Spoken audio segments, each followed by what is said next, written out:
États-Unis, en Georgie, plus précisément en Atlanta, il y a un groupe. Madame Atlanta, son mari et ses 3 fils.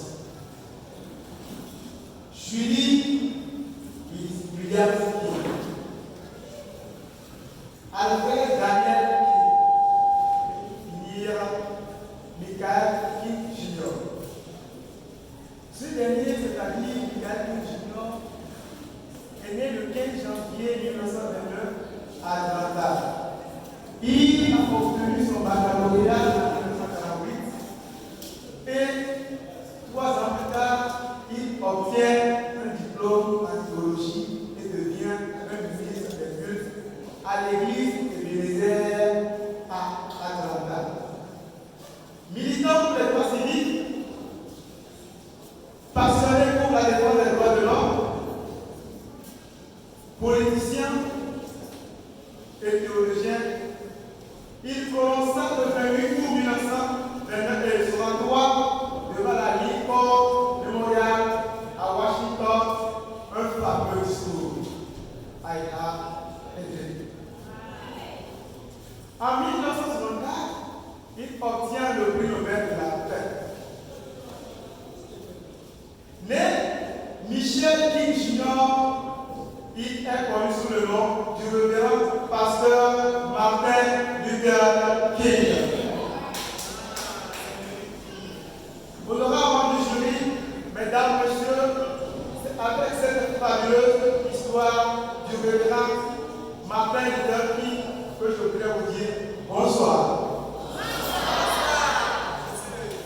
Ce soir, déjà, je suis éclairé. J'ai eu la chair de poule par rapport à cette notion qui nous réunit.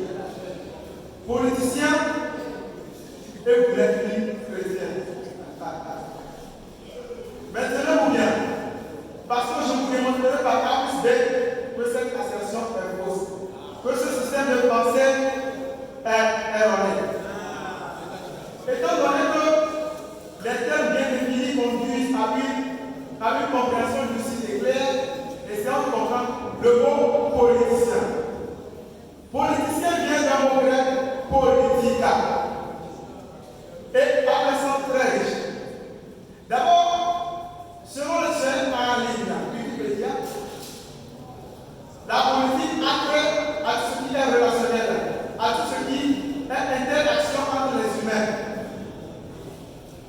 Selon la Bible, le chrétien, c'est la lumière du monde. Matthieu 5, verset 14. Le chrétien, c'est celui-là qui procure la paix. Matthieu 5, verset 10. Le chrétien, c'est celui-là qui est un leader, comme Adam, Genèse 2. Avec toutes ces définitions, nous pouvons comprendre qu'il faut devenir politicien avant de devenir chrétien. Et dire que chrétien ne peut être politicien, c'est aller à l'encontre de la Bible, de la parole de Dieu qui est Dieu, et Dieu qui ne marche jamais. Dire que chrétien ne doit faire la politique, c'est dire à tous présents ici que nous sommes chrétiens et que nous irons à l'enfer. Parce que nous tous, nous aimons les relations, nous aimons les interactions entre les humains. C'est la preuve même de notre présence ici pour suivre ce concours laboratoire. Nous tous, nous aimons notre patrie, nous aimons nos communautés, nous aimons notre pays.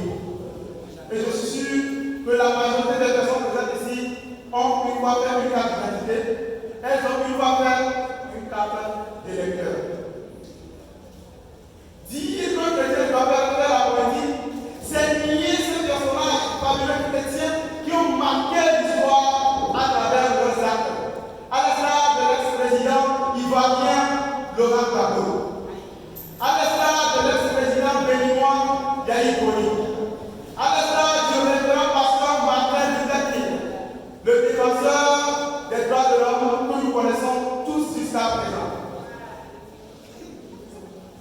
Par ailleurs, selon le petit Robert, le politicien c'est celui-là qui s'intéresse à la gouvernance, qui s'intéresse à une hiérarchie, qui s'intéresse à une organisation. Avec tous ces